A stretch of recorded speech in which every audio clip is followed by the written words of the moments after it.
And now, the exciting conclusion of my first quantum translocator. In a moment. But first, these messages. One, I just got my shirt in the mail today. It is awesome. There are, however, well, let's go with the extra awesome bit. You can't see it in this picture, but there's actually like yellow lightning bolts coming out of the eyes of these things. Yeah, see how you got this little bit of yellow coming out right here? Maybe you can make that out. So that's the awesome bit. The two bad things. One, that decal is a giant iron-on, so the shirt feels all plasticky. It's not a screen print like I thought Cafe Press said it was. I thought they said they're a screen printing company. So that's upsetting. The second thing that's upsetting, and something that I had known since the beginning is, and I think I've complained about this before in one of the vlogs, that is a caduceus. A caduceus is a winged staff entwined by two snakes.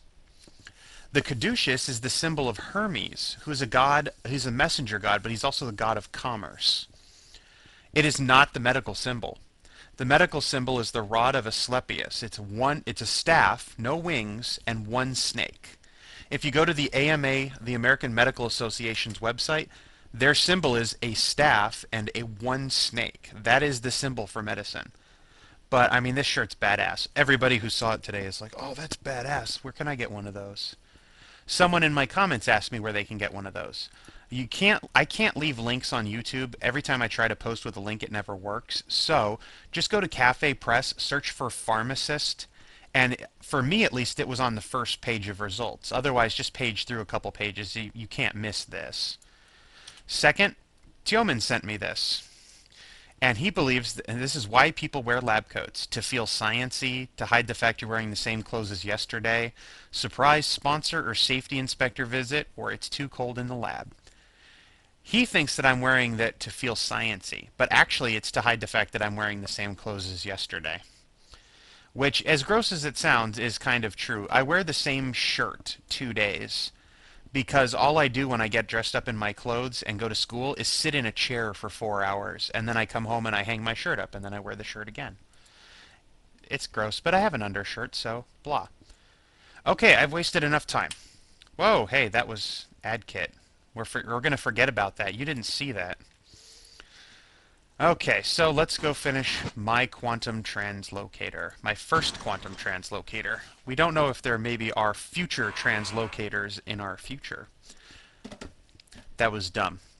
I went to Olive Garden tonight with one of the clubs from school. We had our meeting at Olive Garden. It was grand. You know, it just occurred to me. I wonder. Let's find out. Let's close and reopen the game. I know that this is going to take a little bit of time. Play. This is the part that takes time. You have to go through these quick little loading screens. I say quick little, and yet it takes much time. These unskippable loading scenes. Okay, so here we are back on the front screen. Let's hit G and L. There we go. Now we're the girl. This is the secrets that 2Hackabacka told us about on the comments to the last video. If you put in the secret codes here on the first screen, you can change which character you are. So, for example, this is N and G, which I believe he said was the red vampire guy. And you'd think that this looks like a little red vampire, but it's actually the red guy from Castle Crashers. What is the other code here? GLCT. C and T, that was the other code. CT turns you into a cricket inside of a jar, which is wonderful. I, however, want to play as the girl, because that's the way we work. Oh, you get a different ending when you play as the girl. And you have to start over from the beginning. So let's not waste all of our time. I was hoping that when I went to continue, it would continue me off right at the same spot. So now we're going on, what, about 4.5 minutes of wasted time at the beginning of this video. But that is okay. That is A-okay. As long as this starts me off where I stopped last time as the guy.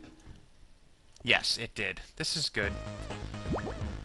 Someone told me that this was the last room, which is really stupid, but here we go. So you go in here, it says, okay, okay, you win. There are no more rooms. Please crush yourself now. Okay. Oh, it didn't work.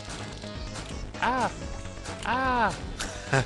Ah. Oh, it's stupid. You can't walk right back into it. Ah. Haha. Ah, ha ha, you can't crash me. Ow! So you get in here, there's no way you're going to make it to the other side of this giant thing. Until you notice up at the top, I'll use the mouse, there's this break in the ceiling. And they even put in the dripping water specifically to draw your attention up there. Which is really nice of them. That's a good game design element. And I actually want to go a little bit further to the right here. And just like before, we want to jump up here. Oh, I hit the button too early. Wow, I wonder if I could actually get up there. Ow. I wonder if I could actually get up there without teleporting. That would be awesome, wouldn't it? Oh, I just about made that. Let's try that again.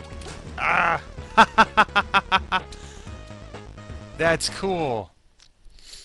And then you fly all the way up into space. I didn't know you could do that without teleporting. That's badass. Just like my t-shirt. Alright, designed and created by Kenny and Teddy Lee. Music by TEDx at TEDx.net.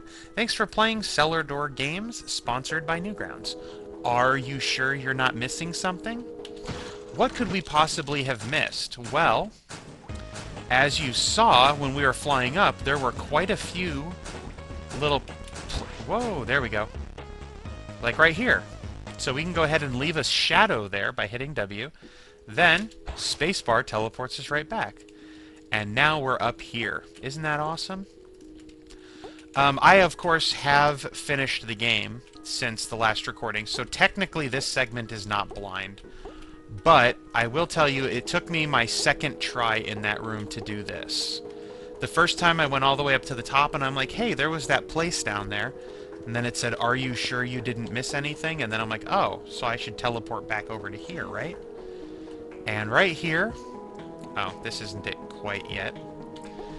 But this is the ending of the game. This is the actual ending to the game, as opposed to ending up in space, which is the fake-out ending for the people who can't figure this out. And there's the girl model that we saw earlier. This looks like something out of Pikmin. Are you the mysterious blue voice who was talking to me? Try pressing G plus L at the title screen. Okay. I don't think you can hit anything here. Do you send me back to the title screen, or do I have to go back to the title screen? R doesn't work, space doesn't work, W doesn't work, F doesn't work, so I guess I have to close and restart. So I'm going to end it here. Well, stop playing the game here. What you have to do, as 2Hackabacka told us, and as we found out just now, you go back to the beginning of the game, press G and L, the G and L keys at the title screen, you turn into the girl. You go through the game again, it gives you the C and T code to turn into the cricket. Go through the game again, and it gives you the N and G code to turn into the Castle Crasher model. And each time you finish the game, presumably there's a different ending. I unfortunately have not had time to play this because I had to go out with a club meeting at Olive Garden tonight, and I got out an hour later than I expected. So, this has been my first quantum translocator, and I sucked very little in this video. I'm actually surprised that I figured out you can get up there without using the teleporter the way that you were quote-unquote supposed to. That's kind of cool. Until next time, why am I wearing my lab coat? Bye-bye.